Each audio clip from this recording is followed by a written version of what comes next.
Morning. Good to be here. Hope you had a great Flag Day. Have you seen online? Have you seen the hashtag? I think on both Facebook, maybe Twitter, over on Parler and Gab. Hashtag Raise the Flag, Say the Pledge. General Flynn sent that out to his social media, and a whole bunch of people took the time to videotape, including Ted Cruz, by the way. Ted Cruz did the pledge, which is fantastic. And he'll be by today. I'm at the office of the Phyllis Schlafly Eagles and also America's Future. We have an office in Washington, D.C. And tonight we have our 28th annual Phyllis Schlafly Collegians Summit. And this year, like last year, we're doing it as a virtual summit. We'll have some students come by the office, but because of the restrictions in Washington, D.C. and the chaos, this year is virtual, just like last year. And we will, but next year we'll be back. But usually we have 150 students into Washington, D.C. for about 2.5 days. And the two things we do, really three. Two things. One is help people get together, and students, college students, and fortify themselves with the truth and the tactics and all. So it is education and training. But the second thing is we lift up the voices of conservatives. The college students get a chance, but also good members of Congress, good authors who have books, good policy leaders. So it's a real great opportunity. The third thing is just to celebrate America and its exceptionalism. So it'll be really great. So go to phyllisschlafly.com if you want to sign up to attend. It's just virtual. It's free. It's aimed at college students, but you're more than welcome to show up. Let's not forget to start our program just like we saw Ted Cruz do and General Flynn do. And let's say the pledge. Here we go. Stand if you will.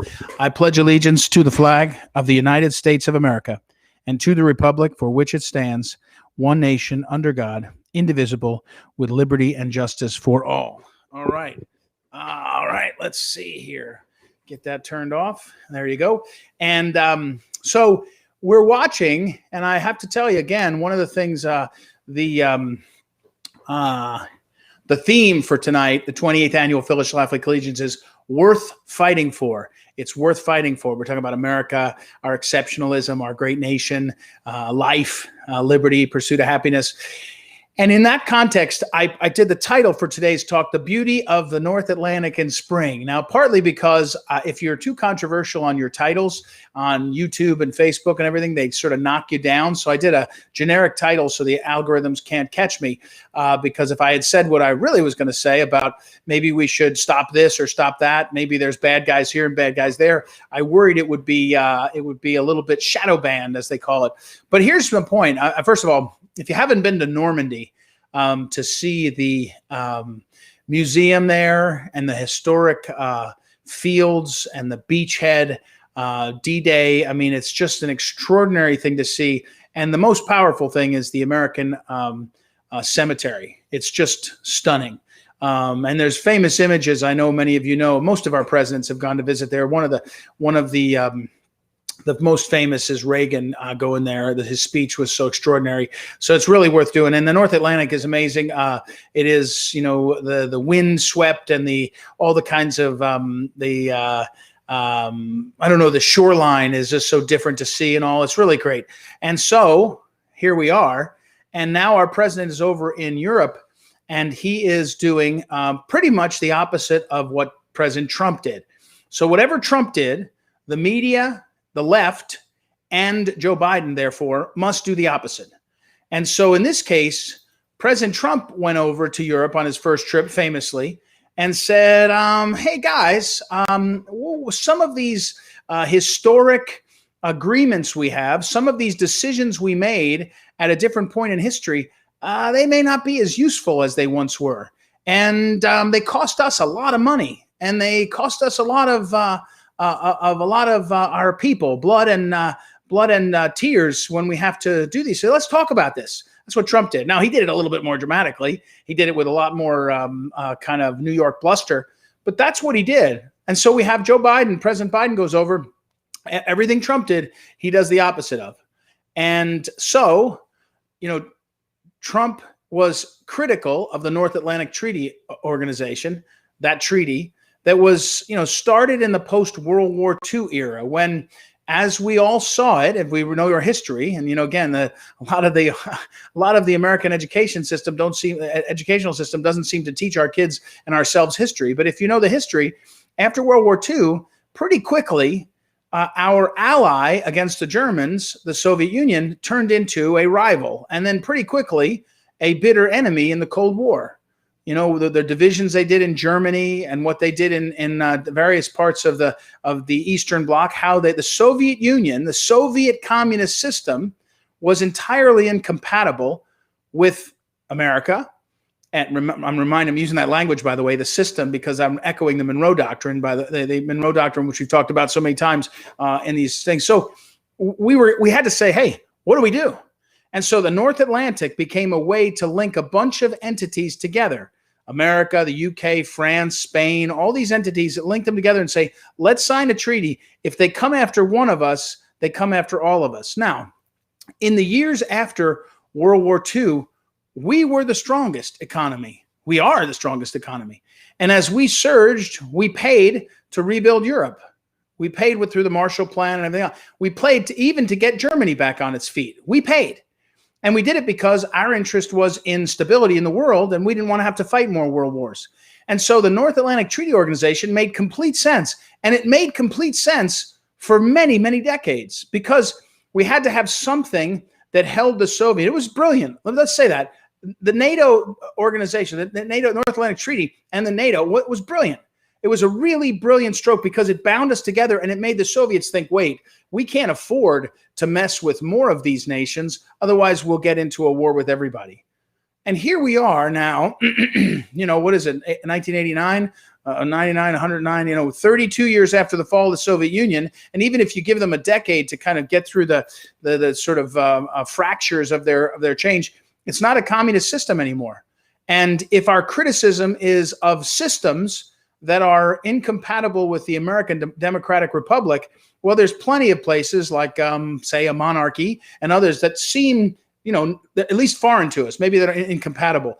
Maybe they're not incompatible. But is every democracy or attempted democracy in other parts of the world that is not really good enough, has bad elections, perhaps, has corruption, does that mean it's incompatible? I'm not arguing for certain, but I am saying this.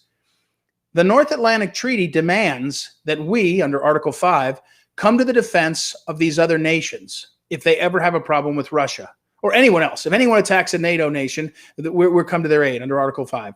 And Russia's not allowed in. Because why? Because they were our traditional rival in Europe. But at this point, Germany has signed a massive deal and paid a massive amount of money to bring Russian gas into their country. That's the Nord Stream 2 pipeline.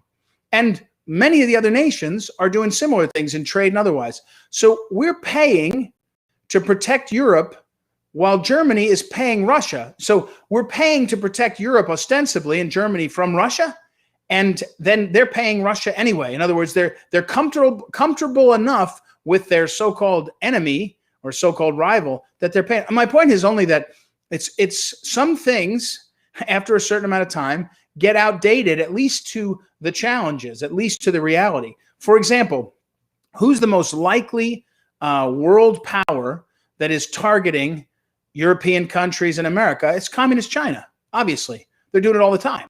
Now, are they doing it by invading? No, it's a different world now. They're doing it by digitally invading all the time, and they're doing it through the Belt and Road Initiative all the time. And they're doing it, I was in Italy a year and a half ago, 2 years ago. When was the World Congress on the Family? 2 years ago. And there was a headline when I landed in Milan was about the Italian government taking a bunch of the Chinese regime's money because they needed the money because their economy stalled. There's lots of things that China's doing, the communist regime, that makes you say, wait, your system of government is incompatible with you having a stake in our lives. That's happening all over the world, but we're spending our time tied to NATO, and NATO still has part members that don't hit their benchmarks for paying for defense. So we get to fund the defense of Europe, and Europe gets to be in relationships with, for example, Russia. It's a disaster. Long-term, it's a disaster. And here's the biggest problem. Joe Biden just took the 4 years when Trump shook the box. Trump shook the box. He said, we're not going to do it the same way. Everybody look differently. And instead of building on that, Biden might say, well, I have a different preference. I have different things. He just went back to the same old losing strategy. He lurched right back to the loser. He's done it with Iran. So he's now empowering Iran against Israel. And we're going to be back in the same old bucket of slime that we were in for the first 15 years of this century. That's what we're going to end up back in the East. The Biden plan is to go back to the future, go back to the old stuff, and the same thing, because that's all he lived through. He's never had an experience of anything else. So all he can lurch back to, and he has to, because he has to stay invested in Obama-Biden has to be a success. And the way Biden presidency, Biden-Harris can do it is by ratifying it. And here's my point. The real challenge of this moment is for our leaders and ourselves to challenge, the real challenge is to look differently at what's happening. To say, okay, what is the North Atlantic Treaty? What does it really mean now? How can we honor that? And one of the things that we ought to be doing, more, not less, and by the way, the left used to do this before Trump, is to talk about how could we have a friendlier relationship with people that we don't love, but who have an interest in being on our side. For example, Russia. The obsession over being an enemy of Russia is cold world stuff. Again, it's what Joe Biden lived in for most of his career, but it's not the reality now.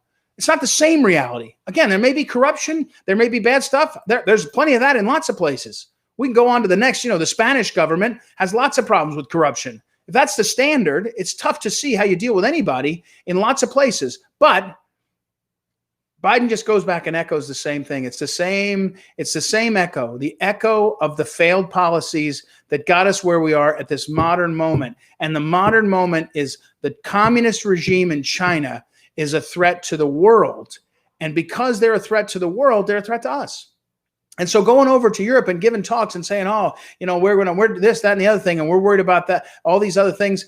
And now we're going to link the NATO North Atlantic Treaty is extended now to all cyber attacks. Cyber attacks. Do you realize that America's under cyber attack all the time, right? From the Chinese as well as all sorts of other bad guys. And so is the rest of the world. And we're doing the same thing. Again, I'm not arguing for it or against it. I'm describing when Putin says, if you want to trade cyber hackers, cyber criminals, you send us the ones that are hurting us and we'll send you the ones that are hurting you. And his point is everybody's doing it to everybody. Again, I'm not arguing for that. I'm saying the reality is different than the old days of a 1950s era treaty. And we ought to adjust our worldview and figure out how to move ahead and identify, as I've said before, the big deal. The big deal is the communist regime. That's the big deal. The big deal is the impact of big tech on we the people. As far as I can see, those are the two. I would say big media is in there. You've heard me talk about the narrative machine. So I'd say the big deal in this world right now for Americans, our big deal, not the world's big deal. The big deal in the world for us, we the people, is the communist regime, which is active all over the world and incompatible with America, period.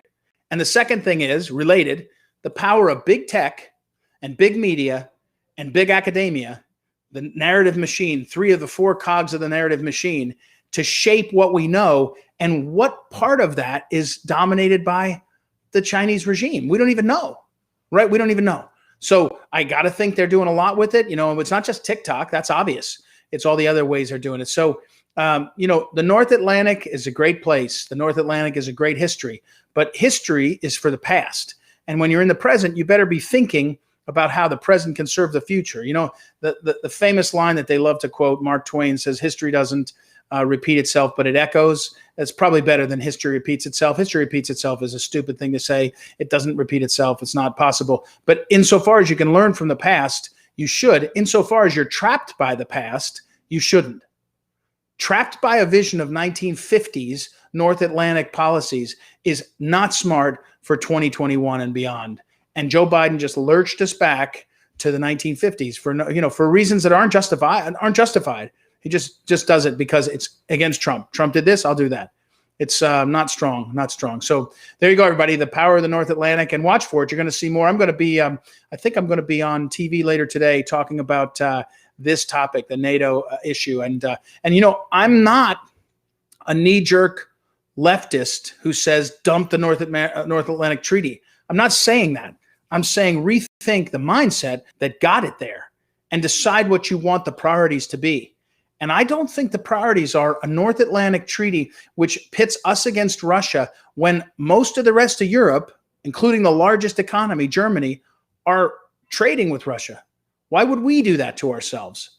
I don't understand why Germany thinks that's, I guess they just think as long as we have big brother America who will jump in for us, we'll do whatever we want. That's not a partnership. That's bullying. That's being bullied by Germany. That's what Joe Biden's doing right there. That's my assessment. All right, everybody, have a great day. We'll talk again soon. Don't forget, tonight, 6 p.m. Eastern time, we have the Collegians, Phyllis Schlafly Collegians, Ted Cruz, Rand Paul, Burgess Owens, Pete Sessions, the Babylon Bee founder, Seth Dillon, Jack Posobiec, the great writer and reporter, investigative reporter, and on. You'll see a huge Bridget Van Means, one of the great pro-life leaders in America, and all that tonight, 6 o'clock. Go to phyllisschlafly.com and sign up there. Talk to you soon.